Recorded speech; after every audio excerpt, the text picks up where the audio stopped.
জুমার দিনকে বিষ্ণু ইসা ইসলাম বলেছেন হাদা ইয়াউমুল ঈদ, হাদা ইয়াউমুন জাআলাহুল্লাহু লাকুম ঈদান। তাবারানির হাদিস।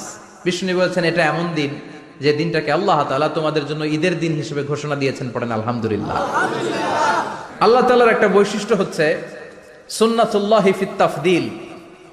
এক এক জিনিসের উপর আল্লাহ এক এক জিনিসকে বৈশিষ্ট্যমণ্ডিত করেন, মর্যাদা দান করেন। ফাদ্দালা জামানান আলা জামান কামা ফাদ্দালা মাকানান আলা মাকান, ইনসানান আলা ইনসান। আল্লাহ ব্যক্তির উপর ব্যক্তিকে প্রাধান্য দেন, আল্লাহ সময়ের উপর সময়কে প্রাধান্য দেন, আল্লাহ স্থানের উপর স্থানকে প্রাধান্য দেন। এটা আল্লাহর সুন্নাত। এটা আল্লাহর কি সুন্নাতুল্লাহি ফিত তাফদিল।